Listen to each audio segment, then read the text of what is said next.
Hello, welcome back to Kim Reads as we continue with Misery. Chapter 25.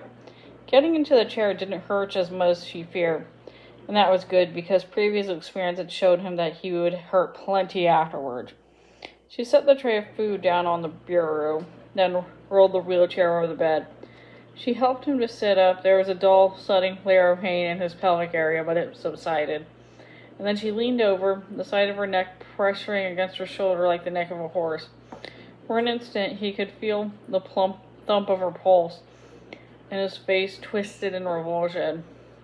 Then her right arm was firmly around his neck, her left under his buttocks.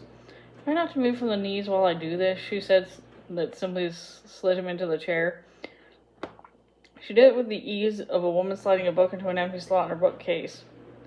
Yes, she was strong. Even in the good shape, the outcome of the fight between him and Annie would have been in doubt, as he was now like Wally Cox taking on Boom Boom Massini. She put the board in front of him. "See how well it fits?" she said, and then went to get the bureau of food. "Annie?" "Yes?" "Wondering if you could turn the typewriter around so it faces the wall." She frowned. "Why in the world would you want me to do that?" "Because I don't want it grinning at me all night." "Old superstition of mine," he said. "I always turn my typewriter to the wall before I start writing." He paused and added, "Every night while I'm writing, as a matter of fact." "It's like a step on the crack, break a brother's back," she said. "I never step on a crack if I can help it." She turned it around and grinned at nothing but blank wall. "Better? Much." "You are such a silly," she said, and came over and began to feed him. 26. He dreamed of Annie Wilkes in the courtroom of some fabulous Arabian caliph, conjuring imps and genies from bottles and then flying around on a magic carpet. When the carpet banked past him, her hair streamed out behind her. Her eyes were as bright and flinty as the eyes of a sea captain navigating among icebergs. His sail was woven all in green and white. He made a Colorado license plate. Once upon a time, Annie was calling. Once upon a time it came to pass. And in the days when my grandfather's grandfather was a boy. This is the story of how a poor boy. I heard this from a man who, once upon a time.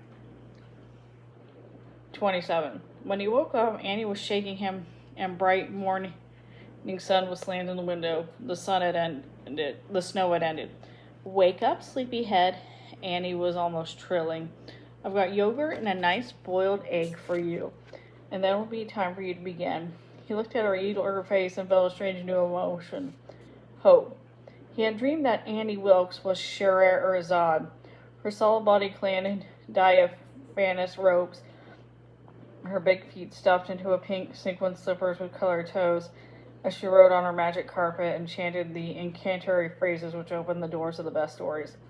But of course it wasn't Annie that was Scheherazade, he was. And if what he wrote was good enough, he could not bear to kill him until she was discovered how it all came, how much or how loudly her animal instincts yelled for her to do it, that she must do it. Might not he have a choice? He looked past her and saw she had turned the typewriter around before waking him.